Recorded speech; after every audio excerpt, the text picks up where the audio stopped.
Kalaboso ang 4 na suspect sa pang-hold up sa isang kainan sa Quezon City. Yan ang ulat ni Denise Osorio. Nadala lamang sa kahirapan at pangangailangan ang dahilan ng mga naarestong suspect ng Quezon City Police District Police Station 10. Ayon kay Kamuning Police Station Station Commander Police Lieutenant Colonel June Paulo Abrazado, matagal ng modus ng mga suspect ang mang-hold up ng mga kainang dinadayo sa gabi na medyo tago. Pumasok sa at ang declare ng suspect natin ay pera-pera lang. Huwag kayong papalag, pera-pera lang. Kailangan namin ng pera. And then kukunin yung mga cellphones, kukunin yung mga gamit. Lahat na makita nilang something of value, kukunin nila.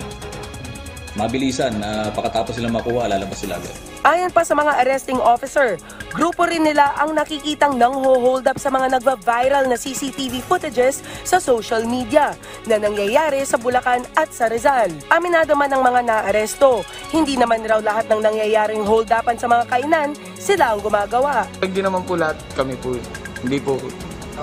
Yung may iba lang po, may iba na Pero tumanggi mang akuin lahat ng serye ng hold-upan, kitang-kita sa mga CCTV footages na parehong-pareho ang mga suot ng mga suspect, tulad ng mga sapatos, gamit, damit, helmet, pati na rin ang nakuhang mga motor. Ang mga kawatan, ibinebenta ang mga napulimbat mula sa mga biktima, gaya na lamang ng cellphone at iba pang mga nakuhang ari-arian para may pangtustos sa araw-araw ang karaniwan nilang gawain. Panakot lamang daw ang baril na ginagamit nila. Nasa linya na po namin na magkaganto dahil pangangailangan po. Hindi po kami napagbibigyan ng pagkakataon para makapagtrabaho ng maayos dahil wala po kami mga requirements. Kaya po nagagawa namin to kasi hindi na po kami nakakapagtrabaho sa mga kumpanya.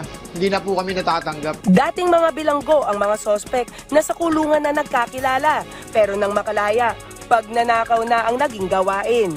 Aminado rin sila na linggo-linggo sila kung mang-hold up. Panawagan naman ng mga otoridad, mag-ingat sa pagpili ng mga kakainan sa gabi, lalo na't mga liblib na lugar ang madalas na target ng mga kawatan. Denise Osorio, para sa Pambansang TV, sa Bagong Pilipinas.